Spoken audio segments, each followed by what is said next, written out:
안녕하세요. 오늘도 사연살롱을 찾아주셔서 감사합니다.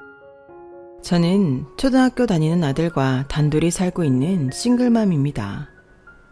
이젠 옛날 얘기라 남들 앞에서 웃으며 말할 수 있지만 저는 정말이지 1년에 왜 명절이 2번이나 있을까?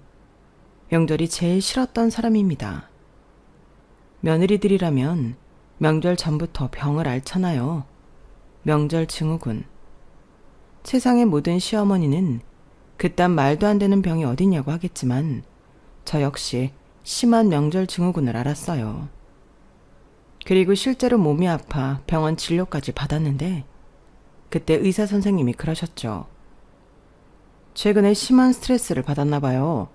스트레스는 신경계에 이상을 주는 질환의 원인이 될 수 있습니다. 마음을 편하게 하세요. 라고 하셨는데 명절이 다가오는데 어떻게 마음을 편하게 하냐고요. 그리고 긴 명절 연휴를 보내면 몸과 마음이 너덜너덜해져서 몇 날 며칠을 또 끙끙 앓았는데 그때 남편하고도 많이 싸웠어요. 그래서인지 우리나라 부부가 명절이 지나고 나서 이혼하는 확률이 높다고 하는데 저는 10분 이해합니다.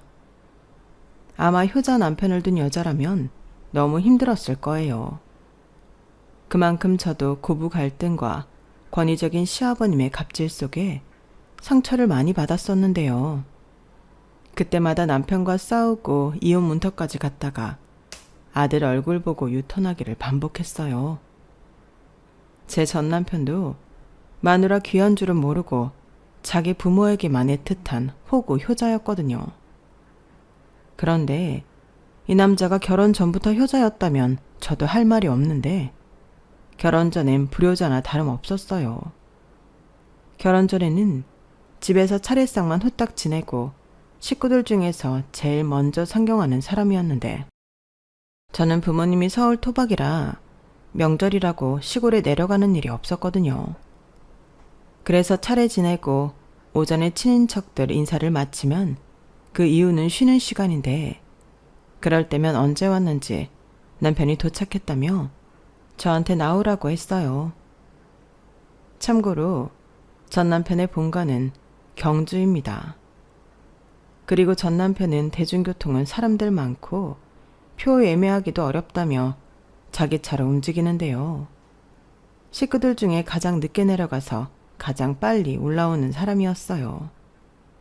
그러니까 명절 전날 오밤중에 도착해서 아침에 일어나 차례 지내고 아침 먹고 출발하면 늦는다고 밥도 안 먹고 올라오는 사람이었다니까요.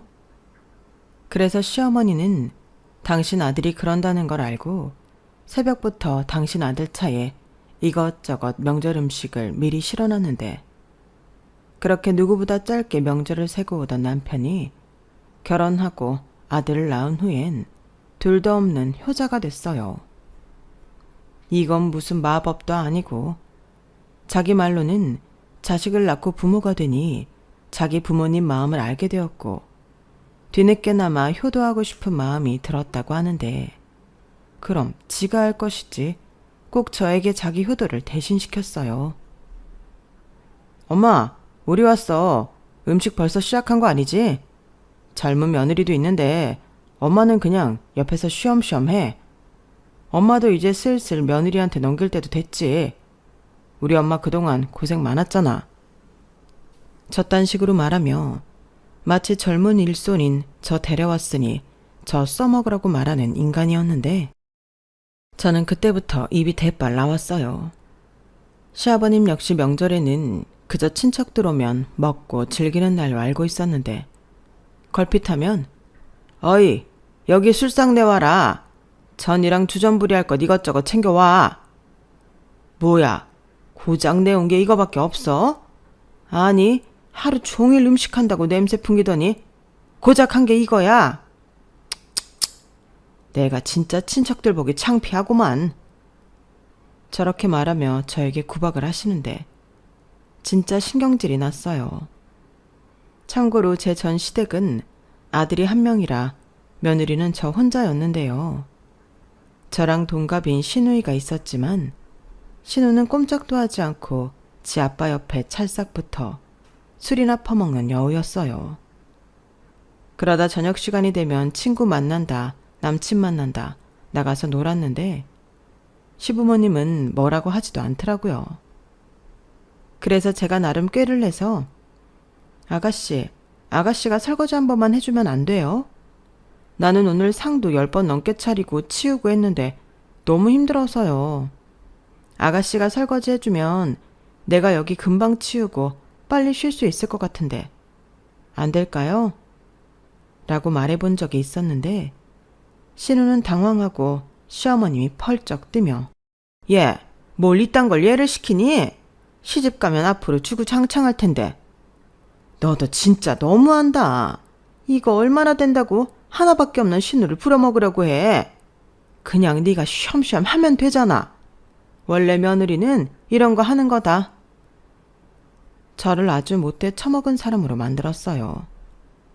그럼 그때라도 제 편을 들어주거나 아님 자기가 하겠다고 나서야 할 남편은 간도 크게 저한테 하지 말라고 고개를 흔들며 눈치를 줬는데 딱 그렇게 딱 10년 가까이 하니까 병이 났어요. 명절만 갔다 왔다 하면 여지없이 우울하고 밥도 제대로 먹지 못하는 둥 증후군에 시달렸는데 그러면 남편이 저에게 심보도 고약한 나쁜 며느리라며 저를 긁더라고요. 그래서 한 번은 명절 전에 대판 싸우고 남편만 시댁에 내려간 적이 있었는데 완전 천국이었어요. 명절 음식 그딴 거 먹고 싶지도 않았고 라면에 김치만 먹어도 그렇게 꿀 마실 수가 없었는데 그때 괜시리 눈물이 나더라고요.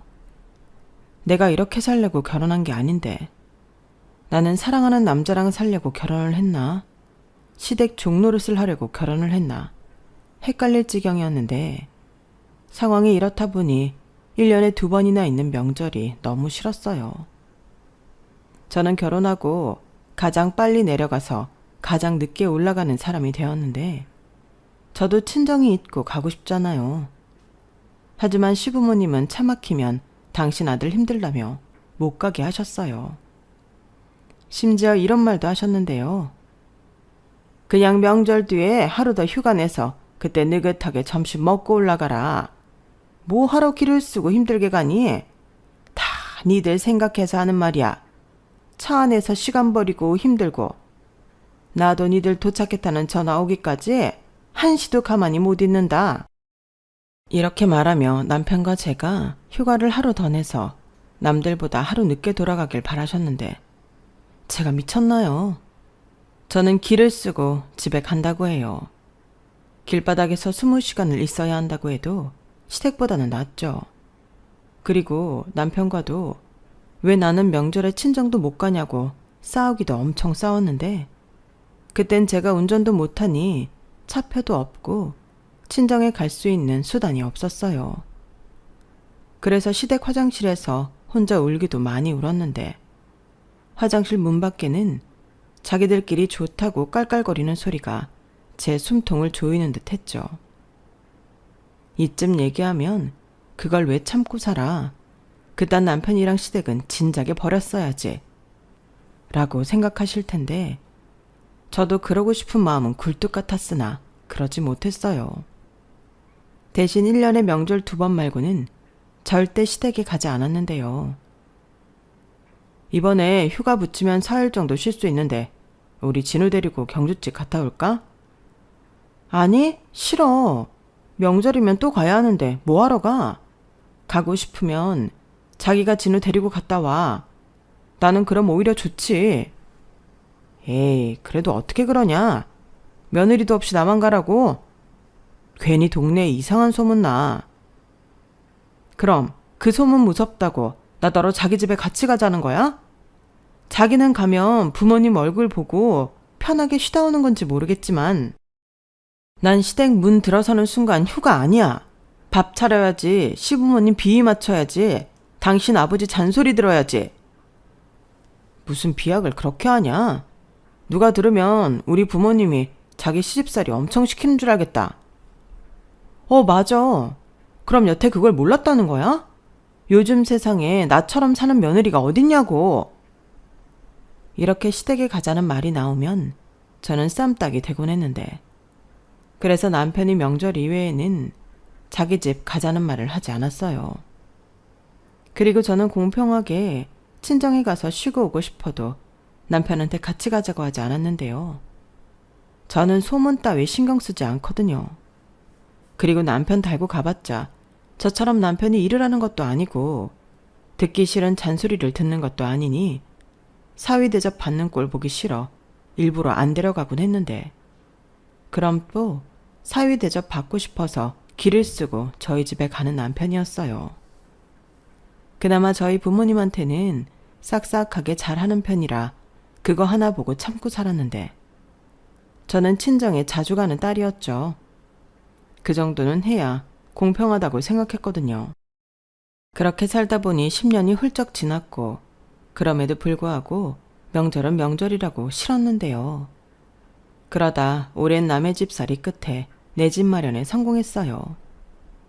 확률적으로 서울 외곽 경기도권은 청약 당첨의 확률이 높고, 제가 여러 번 도전한 끝에 청약 당첨이 됐는데요. 남편 월급 제 월급 한 푼 한 푼 모아 1억 정도 대출 끼고 대단지 신축 아파트 입성에 성공했어요.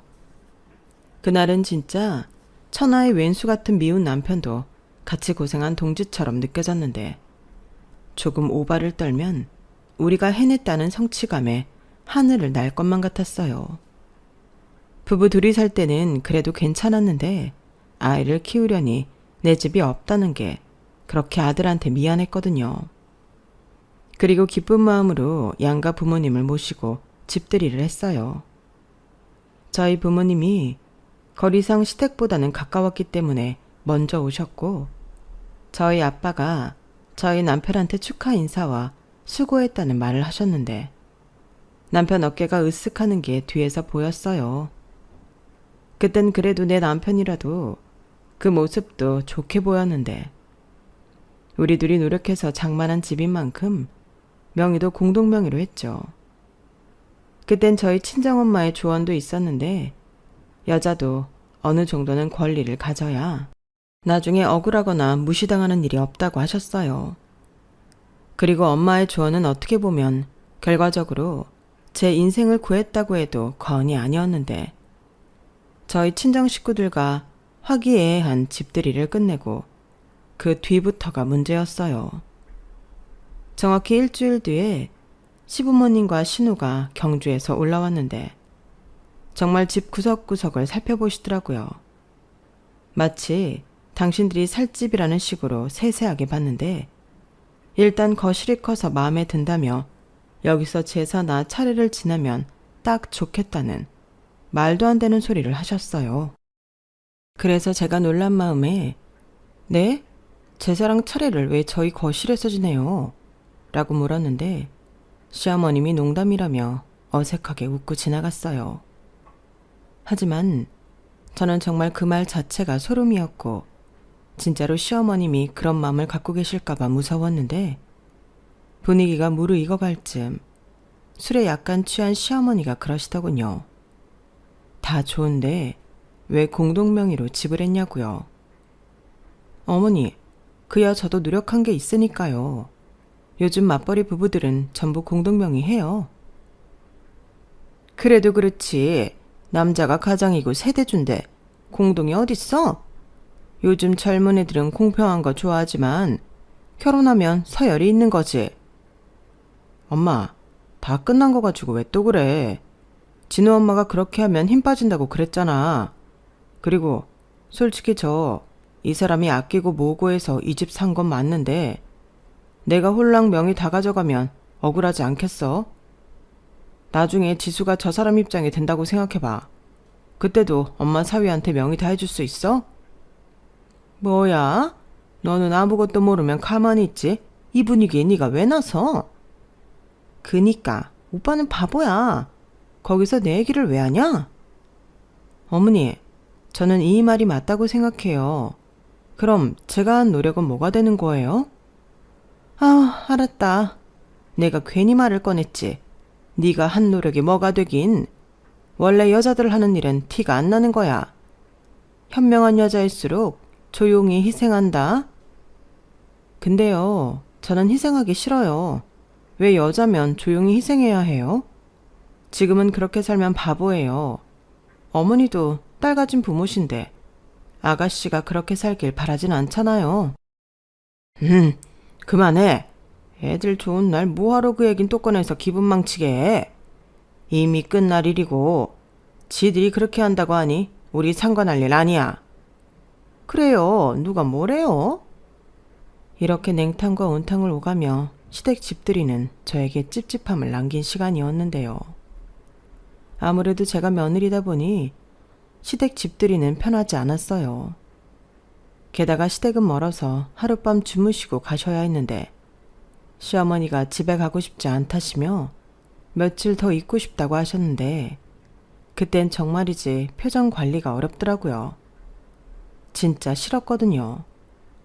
내 집에서 시어머니 시집살이라니 그것만은 절대 하고 싶지 않아서 앞에서 헤헤 웃고 있는 남편 옆구리만 신나게 쑤셨는데 다행히 시아버님의 핀잔에 시어머니와 신우는 경주 집으로 내려갔어요.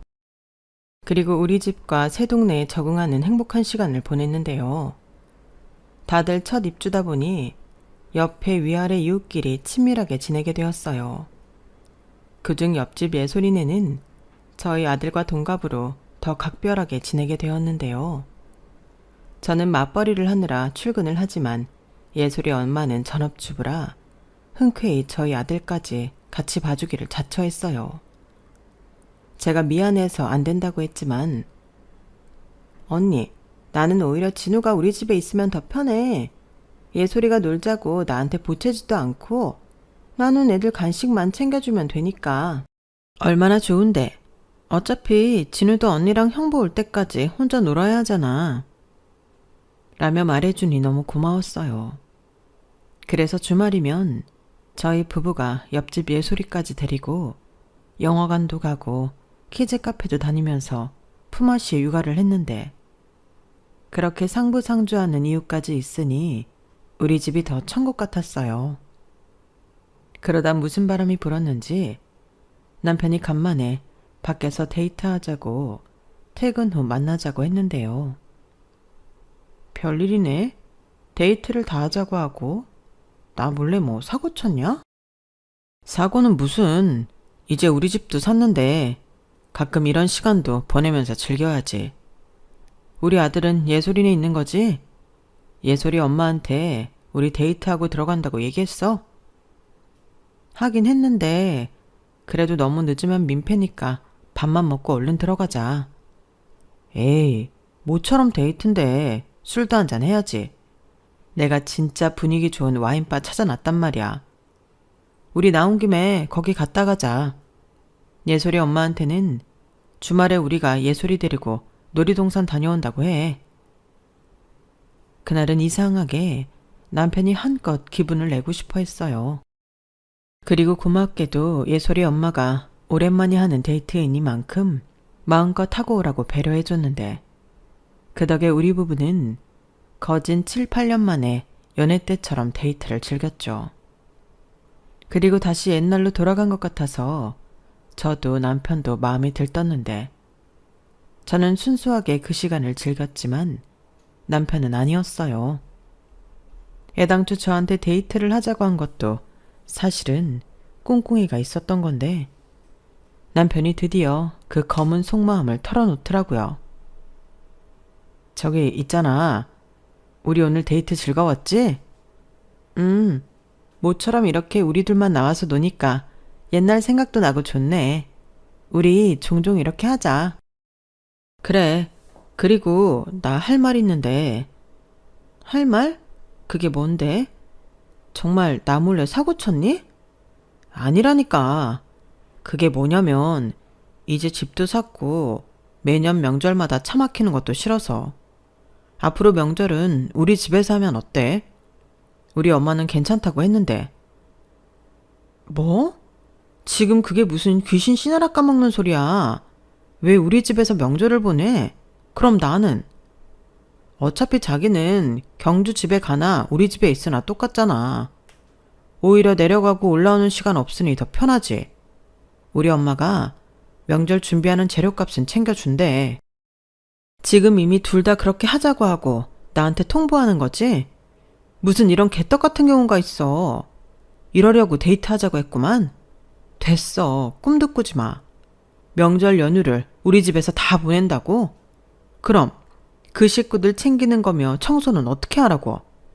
그리고 명절 연휴 끝났는데도 안 가신다고 하면 그땐 어떡해? 야, 무슨 말을 그렇게 해. 우리 식구들이 그렇게 경우가 없는 줄 알아?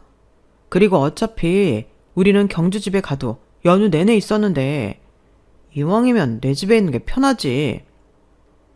편한 건 당신이지. 귀성길 운전 안 하려고 그딴 생각을 한 거야?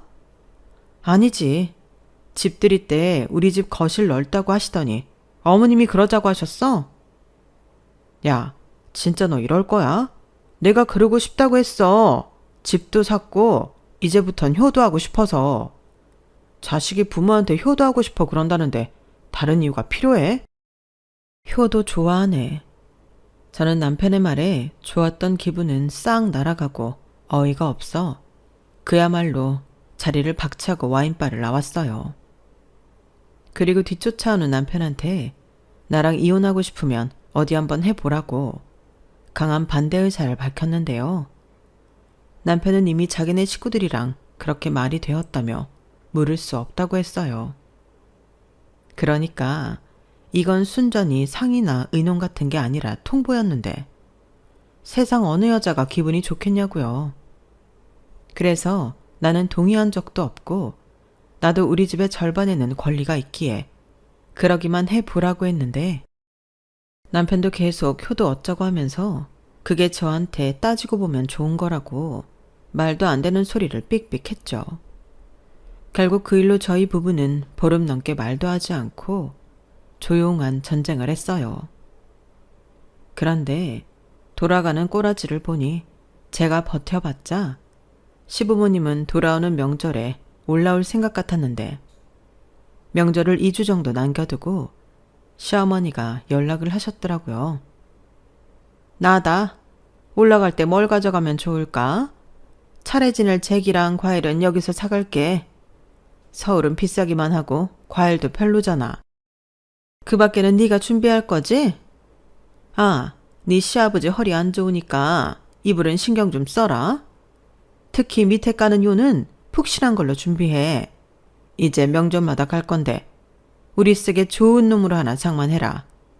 그럼 너도 나도 준비 잘해서 우리 명절 연휴 첫날 보자. 나는 한 이틀 전에 올라갈까 봐. 네 시아버지가 차 막힌다고 일찍 가자고 하는구나. 시어머니는 저 말을 하면서 무슨 여행이라도 가는 사람처럼 친나하셨어요.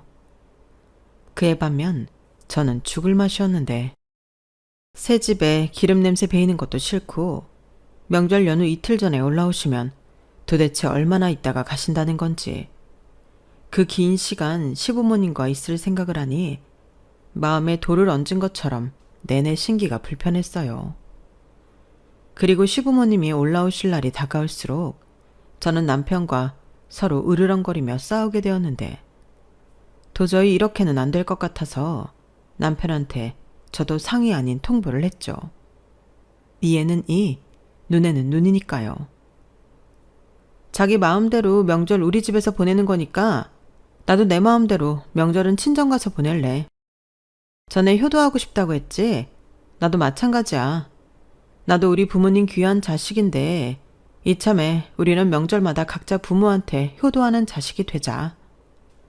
자기 효도하는데 내가 이용당할 이유는 없잖아.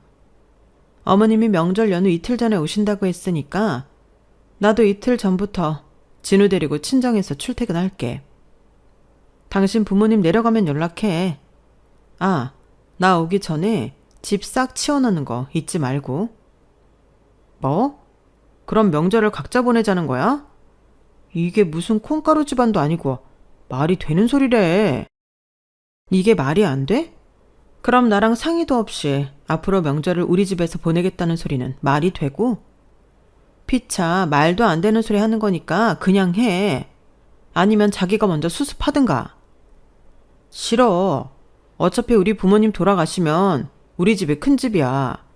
몇 년 뒤에 할 거 그냥 당겨서 하자는 건데 뭐가 나빠? 우리 엄마도 새 집에서 편하게 명절 보내고 싶다고 했어. 그래서 나더러 희생하라고? 내려가서 음식 하나 여기서 음식 하나 똑같은데 자기야말로 그깟 걸로 왜 그러냐? 그깟 거? 당신이 놓치고 있는 게 있는데 내가 그걸 좋아서 하는 것 같아? 억지로 끌려가서 어쩔 수 없이 하는 거였어. 이번 기회에 그깟 거 좀 당신이 해봐. 직접 해보고 다시 얘기하라고. 그리고 그 긴 명절 동안 당신 식구들 와서 먹고 마시고 그 설거지랑 청소 생각은 해봤어? 왜? 그것도 그깟 거 같지? 그래, 이참에 당신이 다 해. 뭐야? 청소하기 싫어서 이러는 거야? 자기 진짜 못됐다. 그렇게 우리 가족이 싫어? 그럼 좋겠니? 입장을 바꿔서 생각해봐. 우리 엄마, 아빠, 내 동생까지 우리 집에 와서 언제 집에 갈지 기약도 없이 먹고 놀고 마시고 있다고 생각해보라고. 아니다. 이것도 비교가 안 되네. 나는 내내 밥하고 치우고 그거 다 해야 하는 건데 이럴 줄 알았으면 그냥 결혼 같은 건 하지 말 걸 그랬어. 자기 정말 말 다 했어? 그럼 나랑 결혼한 걸 후회한다는 소리야? 나는 여태 당신이 그런 마음인지 몰랐네. 그래, 너 하고 싶은 대로 다 해. 누가 그렇게 말하면 쫄 줄 알아? 남편은 그렇게 말하고도 내심 제가 정말로 명절 연휴 내내 친정에 갈까봐 전전긍긍했어요. 물론 겉으로는 태어난 척 여유를 부렸지만 제가 남편이랑 같이 산 세월이 얼만데 그 정도는 알죠. 그리고는 저 보란 듯이 시어머님이 올라오신다고 연락을 했을 때 아이 데리고 친정으로 넘어갔는데요. 남편도 지가 한 말이 있으니 저를 잡지 못하더라고요. 저는 오히려 잘 됐다고 생각했어요. 어찌 보면 명절 연휴 내내 음식 안 해도 되고 너무 좋잖아요. 그렇게 예고도 없이 친정에 갔고 친정 부모님은 많이 놀란 얼굴이었는데 제가 남편과 있었던 이야기를 하니 무슨 그런 일이 있었냐고 저희 부모님도 황당해하며 제 편을 들어주셨는데 일단 상의하지 않고 그런 큰일을 통보했다는 것에 저희 부모님도 사위한테 많이 실망하셨어요. 하지만 하루가 지나고 이틀이 지나니 이러다가 제가 시부모님에게 크게 혼날까봐 저희 엄마는 신경을 많이 쓰는 눈치였는데 저는 그러면 그럴수록 언제 또 이런 기회가 오겠냐고 저도 명절에 편하게 지내고 싶다고 하니 네가 오죽하면 그러겠냐고 눈물을 흘리셨어요. 저희 친정엄마도 저희 친할머니가 돌아가시기 전까지 시집살이를 많이 하셨거든요. 그래서 딸만큼은 당신처럼 살지 않길 바랬는데 저도 당신과 크게 다르지 않게 사는 것 같으니 속이 많이 상하신 듯 보였어요. 그리고 참 희한했던 건 친정엄마와 명절 음식을 하는데 하나도 힘들지 않고 오히려 재미있었는데요. 신기하더라고요. 물론 저는 시댁 가족들 사이에서는 그저 일하는 사람일 뿐 섞이지 못하고 헛돌았기 때문에 더 그랬을 것 같은데 동생까지 모여 식사도 하고 같이 TV도 보며 여유롭게 보내는 시간이 정말 좋았어요. 그에 반면 남편은 그렇지 못했던 것 같은데 일단 시어머니가 저한테 전화를 엄청나게 하시더라고요. 하지만 그 전화들 받아봤자 무슨 얘기 하실지 뻔히 아는데 받고 싶지 않았고 남편이 싼 똥, 남편 혼자 치우라고 저는 전적으로 외면했는데 남편이 명절 당일 친정으로 왔어요. 자네가 여길 왜 왔나? 사돈분들은 그새 내려갔어? 아니요. 그럼 여길 왜 왔는데?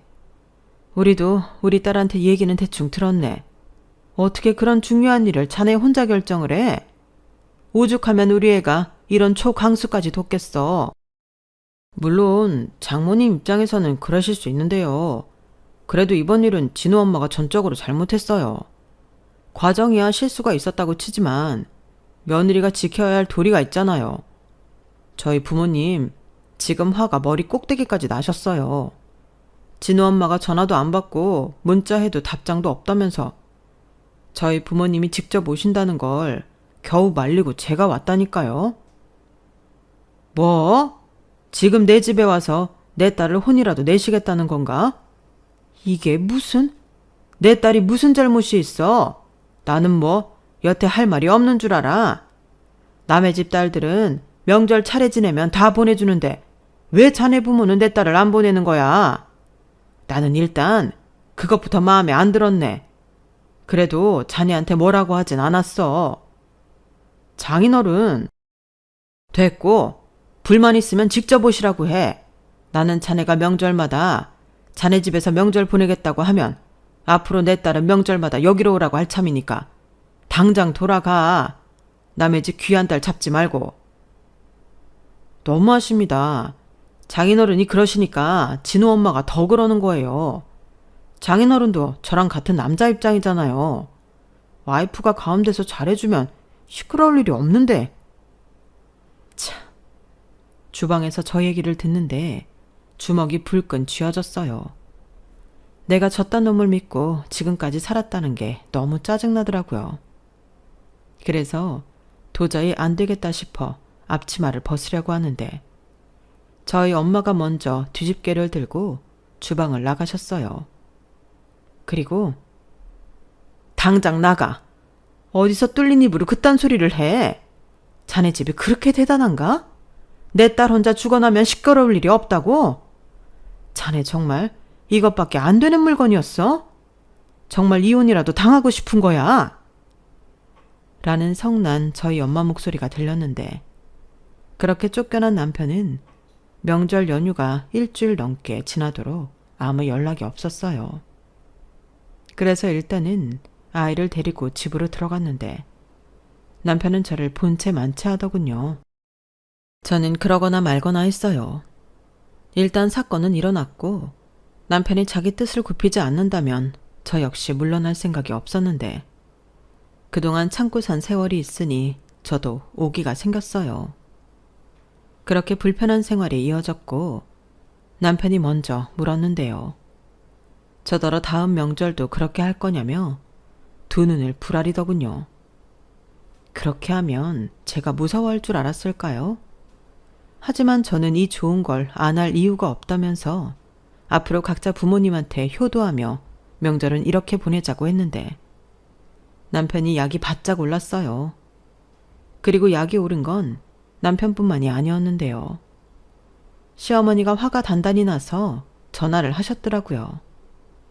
한 번은 넘어야 하는 산이기에 그땐 전화를 받았습니다. 그리고 그날 평생 먹을 욕을 다 먹었는데 시어머니는 제 태도를 이해할 수 없다고 하셨어요. 그래서 이해하실 필요 없다고 저희 부부는 그렇게 합의했다고 얘기했는데 그 길로 시부모님에게 미운 털이 단단히 박혔어요. 10년이나 군소리 없던 며느리가 이렇게 나오니 더 많이 화가 나신 것 같았어요. 하지만 물은 이미 엎질러졌고 그 정도 각오도 없이 일을 벌린 건 아니었기에 저도 여기서 그만둘 생각이 없었는데요. 그러게 저를 너무 만만하게 본 그들이 잘못한 거죠. 그리고 참 신기한 게 그렇게 그들과 싸우기로 마음먹고 다음 명절에도 친정에 갈 생각을 하니까 명절 증후군 따위는 씻은 듯이 나았다는 거였는데 오히려 기쁜 마음으로 명절을 기다렸어요. 그런데 남편과 시댁 식구들은 무슨 근거로 지난 명절 사건이 있었기 때문에 제가 다음 명절엔 그러지 않을 거라고 생각한 듯 행동했는데 저는 보란듯이 콧노래까지 부르며 짐을 쌌죠. 그러자 남편이 불만 가득해서는 이렇게 말을 했는데요. 이번 설에 또 처갓집에 가려는 거야? 미쳤어? 왜? 우리 앞으로 이렇게 하기로 한 거 아니었어? 나는 그런 줄 알았는데. 그 난리를 치고 또 그런다고? 당신이 그러고도 우리 집 며느리야? 며느리면 뭐? 시집가면 그 집 종노릇 해야 한다는 법이라도 있어? 무슨 소리야? 종이라니. 이제 자기도 우리 가족이지 않냐는 소리지. 가족 같은 소리 하네. 그럼 왜 가족의 나가시는 명절에 손 하나 까딱 안 해? 어머니도 며느리 보기 전에는 다 하셨을 텐데 왜 나한테만 명절 음식 미루시는 건데? 이게 무슨 가족이야. 갑자기 왜 그래? 여태 아무 소리 없이 했잖아. 착각하지 마. 내가 언제 아무 소리를 안 해? 나는 매번 명절에 힘들다고 했어. 도와달라고 했다고. 근데 그럴 때마다 무시한 건 당신이야. 내가 언제? 생사람 좀 잡지 마. 그래? 그럼 왜 우리 집에서 명절 보내기로 한 거 나랑 상의하지 않았는데? 자기 나한테 통보했잖아. 아니 그건 엄마가 그러고 싶다고 했고 나도 명절마다 운전하기 싫으니까 역기성하면 서로가 편한 것 같아서. 그러니까 그 서로의 나는 없었잖아. 그래서 알려주는 거야. 가만히 있다고 만만한 호구가 아니라는 걸. 난 앞으로 예전처럼 명절 보낼 마음 없어. 그럼 이번 설에도 또 각자 보내자고? 그럼 우리 엄마 아빠는 진우 얼굴도 못 보고 그러라는 거야? 알겠어. 그럼 진우는 두고 갈게. 당신 말대로 진우는 당신의 장손인데 같이 조상님 차례 지내는 게 맞지. 미안. 내가 그것까지는 생각을 못했네. 그럼 이번 설에는 나만 가는 걸로 하자. 남편은 제 말에 답답한 듯 머리를 자기 손으로 움켜쥐었어요. 그리고 저는 아들아이까지 집에 두고 혼자 몸으로 룰루랄라 친정에 갔는데 나중에 아들아이한테 듣기로 남편이 그렇게 자기 부모 눈치를 보면서 음식도 하고 설거지도 하고 쩔쩔 맸다고 하더라고요. 그리고 아들아이 케어도 자신 없다면서 서로 미루는 통에 저희 아들이 꼬라지도 피웠다고 했는데 그 말을 듣는데 어찌나 고소하고 통쾌한지 몰랐네요. 이럴 줄 알았으면 진작부터 이렇게 할 걸 그랬다니까요. 그렇게 명절 2번을 보내니 약이 바짝 오른 남편과 시어머니가 불같이 저에게 화를 내며 더는 이렇게 못 산다고 약속이라도 한 듯 이럴 거면 이혼하라고 했는데 저는 냉큼 알겠다고 했어요. 사실 그 정도 각오는 이미 하고 있었거든요. 그런데 이 사람들은 제가 그 생각까지는 하지 않았을 거라고 생각했는지 제가 순순하게 이혼하겠다고 하자 많이 당황한 듯 아무 말도 못 하셨는데요. 아마도 이혼 얘기는 그냥 협박용 멘트였나 봐요. 저는 진심이었는데 말이죠. 그리고 그런 마음에도 없는 소리를 협박으로 이용하며 자기 뜻대로 하려고 하는 사람들에게 그나마 아주 조금 있던 정남이가 뚝 떨어졌는데 어찌 보면 남들한테는 고작 그런 일로 이혼하냐 할 수 있는 일이지만 이건 겪어보지 못한 사람은 알지 못한다고 생각해요. 그리고 이걸 심각하게 겪어본 사람들은 알 거라고 생각하는데 이게 절대 고작 그런 일이 아니거든요. 무엇보다 며느리는 당연히 부려먹어도 된다는 그 인식 자체가 저는 너무 싫었어요. 10년을 그걸 당하고 보니 가장 무서운 건 따로 있더라고요. 제가 거기에 익숙해져 가고 있었다는 거였죠. 명절 전엔 명절 증후군을 앓고 명절 동안은 쭉 노동에 감정노동까지 하고 명절이 지난 후에는 그 후유증으로 힘들었는데 너도 나도 명절이 싫다고 하니 며느리들한테 명절은 원래 그런 건 줄 알았어요. 하지만 분명 그건 잘못이잖아요. 게다가 이사하고 저의 뜻과는 상관없이 저희 집이 명절을 보내는 큰 집이 되었다는 사실이 저를 더 이상 참을 수 없게 만들었는데 저는 그 후 아무런 미련도 없이 변호사 사무실을 찾아가 이혼 준비를 했어요. 그런데 정작 처음 말을 꺼낸 남편은 이혼할 생각이 없다며 말을 바꿨고 저는 이렇게 살 수 없으니 이혼하겠다고 밀어붙였는데 결국 합의 이혼이 되지 않아 소송으로 가게 되었어요. 그러자 남편은 자기는 이혼 사유 없고 또 이혼을 원하지 않는다며 버텼는데 그래서 제가 한 가지 제안을 했죠. 명절은 원래대로 경주 시댁에서 하고 명절은 각자 자기 집에 가는 걸로. 대신 생신이나 1년에 알아서 2번 정도는 같이 시댁에 가서 자고 오는 걸로 하자고 했는데 남편은 그때도 받아들일 수 없다고 했어요.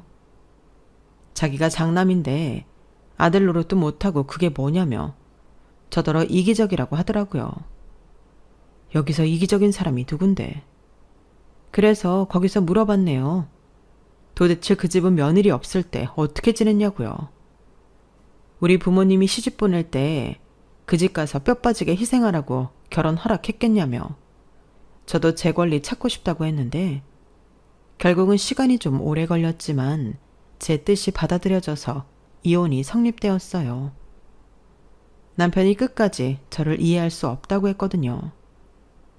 그러자 판사님이 이렇게는 정상적인 혼인 생활이 불가능하다고 이혼 판결을 내리셨고 기여도에 따른 재산 분할을 하게 되었는데 저희 부부가 연봉은 서로 비슷했어요. 하지만 경제권을 제가 갖고 있었고 순전히 제 노력으로 아파트를 구입했다는 것이 증빙되어 6대 4의 비율로 제가 더 많은 재산을 가져오게 되었는데요.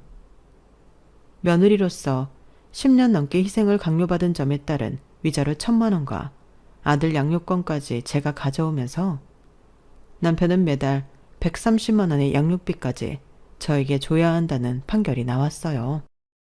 그래서 저는 양육비 필요 없으니 그냥 지금 사는 집을 채무까지 포함해서 그대로 넘겨달라고 했고 남편은 그럴 수 없다고 버텼는데 그게 버틴다고 될 일이 아니었죠. 저는 지금까지 남편의 행태를 보아 지속적인 양육비 지급이 어려울 것을 우려해 일시납을 요청했어요. 거기에 위자료와 아이의 양육비 등을 다 합쳐 아파트에 대한 모든 권리를 제가 가져올 수 있도록 진행했는데요. 솔직히 저 혼자 벌어도 대출금 갚고 아이 키우는 건 문제 없었어요. 무엇보다 저희 아파트가 향후 얼마나 오를지 알 수 없었기에 저는 더 욕심이 났는데 그걸 남편도 모르지 않았죠. 그런데 그렇게 허무하게 아파트까지 저한테 뺏기게 될 줄은 몰랐던 남편은 크게 좌절했고 그제야 자기가 잘못했다며 제가 원하는 대로 해줄 테니 이혼만은 하지 말자고 매달렸는데요. 제가 미쳤나요? 더러운 꼴 한번 봤으면 됐지 뭐하러 힘든 길을 돌아서 가겠어요. 그래서 저는 어림도 없고 절대 싫다고 했네요. 어차피 시부모님과 신우는 저를 좋게 보지 않을 거고 또 다른 문제를 만들기 전에 이렇게 정리하는 게 그나마 낫다고 하면서 남편한테 포기하라고 했는데 무슨 악어의 눈물인지 남편이 눈물을 뚝뚝 흘렸어요. 내가 자기랑 우리 아들 없이 어떻게 살아. 그래, 내가 잠깐 미쳤었어. 나 처음부터 이러지 않았잖아. 내가 언제부터 효자였다고. 그러지 말고 나 딱 한 번만 기회를 줘. 내가 집 사고 너무 신나서 정신이 나갔었어. 우리 가족들한테 자랑하고 싶었거든. 자랑? 그래, 할 수 있지. 근데 자기 자랑하겠다고 나를 무시하면 돼? 나 없이 못 산다며. 근데 왜 그렇게 행동했어? 내가 만만한 거였잖아. 그러니 당신 가족들도 나를 공짜로 부려먹을 수 있는 일손인 줄 알고. 난 이제 절대 그때로 돌아가고 싶지 않아. 그리고 내 아들도 당신처럼 될까봐 더는 당신 같은 사람이랑 못 살겠어. 자기야, 제발. 제발이고 나발이고 깨끗하게 끝내자. 홀가분하게 새 출발해. 그리고 다시는 똑같은 실수는 하지 말고 혼자서 효도 실컷 하면 되잖아. 저는 남편한테 그렇게 말하고 남편만 살던 집에서 내보냈어요. 그리고 혹시라도 아들이 소문 때문에 상처받는 일이 생길까봐 집을 전세로 돌려놓고 친정으로 들어왔는데요. 솔직히 처음엔 남편 흔적 때문에 아파트를 팔까도 생각했지만 너무 아까웠어요. 제가 부동산에 관심이 좀 많은데 더 두면 올랐으면 올랐지 손해볼 집은 아니었거든요. 그래서 당분간은 세를 주고 기다려볼 생각인데 아마도 그 집에 다시 들어가 다시 사는 일은 없을 것 같아요. 가격이 좋을 때 팔아서 더 좋은 집 가면 되죠. 그리고 이혼은 했지만 아들아이가 상처받지 않고 정서적으로 더 건강하게 자랄 수 있도록 앞으로 노력할 생각인데요. 아들은 절대 지 아빠처럼 되지 않도록 키울 거예요. 그리고 저는 효도를 바라지 않고 성인이 되는 순간 너는 너, 나는 나, 건강한 독립을 할 생각인데 그러기 위해서라도 직장생활 열심히 하고 건강 잘 챙겨 제 인생 즐기며 살 생각입니다. 그리고 어찌됐든 명절 때문에 전남편과 이혼했기에 명절만 오면 자동 반사처럼 지난 결혼 생활이 떠오르는데 왜 그땐 바보처럼 참고 살았나 몰라요. 물론 처음부터 시댁에 가는 걸 싫어하진 않았어요. 저 역시 사랑하는 사람의 부모고 가족이라 잘 보이고 싶었고 그들과 섞여 한 가족이고 싶었는데 그들은 가족이라고 하면서 저를 이용하고 희생만 시키려 할 뿐 저를 정말로 가족으로 품어주지 않았던 거죠. 그리고 제가 그걸 안 한다고 하니 괘씸하다며 저를 나쁜 사람으로 몰았는데 지금 생각해도 너무 화가 나요. 오히려 새 식구면 더 배려해주고 잘해줬어야 하지 않나요? 그래서 저는 이것도 인과응보라고 생각하는데요. 어리석은 사람들이 저라는 복덩이를 차버린 거죠. 그리고 현재는 아들과 알콩달콩 살며 지금의 생활에 만족하고 있는데 주변에서는 재혼을 권하기도 하지만 그럴 생각은 없습니다. 어떻게 빠져나온 시월드인데 또 며느리가 되고 싶지 않아요. 물론 좋은 시부모님과 좋은 시댁도 많겠지만 저는 지금의 생활에 더 집중하고 싶습니다. 나중에 아들이 다 크면 그때는 마음 맞는 남자친구라도 사귀어 보죠 뭐. 그리고 가끔 아직도 전 남편한테서 연락이 오곤 하는데요. 질척거린다기보다 저희 사이에 아들도 있고 하니 연락을 할 때가 있어요.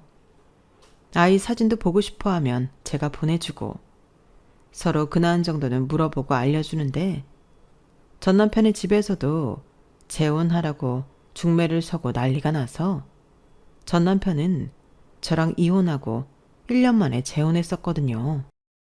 하지만 이번에도 고부 갈등으로 일방적인 이혼을 당했고 정신적으로 피폐해진 전 남편은 이제는 아무랑도 만나고 싶지 않다며 그저 저랑 친구처럼 지내며 저희 아들 크는 모습만 옆에서 지켜보고 싶다고 하는데 그때는 솔직히 좀 안쓰럽기도 했어요.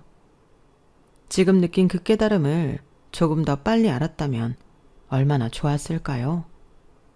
하지만 물은 이미 엎어졌고 저는 지금의 생활에 200% 만족하고 있으니 그냥 우리 부부로서의 인연은 여기까지라고 생각합니다. 솔직히 양육비도 일시급으로 받은 거라 더는 안 보고 싶은데 아들 애를 생각해서 둘이는 서로 보고 싶으면 볼 수 있게 해주려고요. 그리고 정신 못 차린 전 남편의 식구들이 모든 것이 자기들 때문이었음을 느끼는 날이 오길 바라는 바입니다. 뭐 결과적으로는 이혼이 제 인생을 오히려 좋게 변화시켜줘서 저는 너무 좋아요. 그리고 그런 안 좋은 기억이 있어 그런지 명절을 더 알차고 편하게 보내려고 하는데 아직도 명절이면 소가리를 하는 며느리에게 부디 좋은 날이 하루빨리 왔으면 좋겠습니다.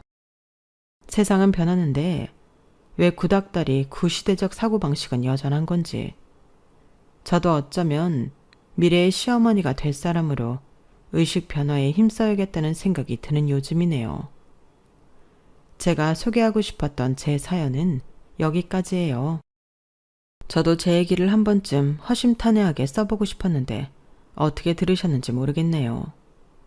그래도 같이 고민하고 공감하며 이 시간 함께 해주셨길 바라며 감사의 인사를 전합니다. 늘 몸도 마음도 건강 잘 챙기시고요. 서로 배려하고 존중받는 그런 아름다운 세상이 되길 바랍니다. 감사합니다. 여러분, 사연 댓글에 응원과 현명한 조언 부탁드려요. 좋아요와 구독은 저에게 큰 힘이 됩니다. 오늘도 좋은 일 가득하세요.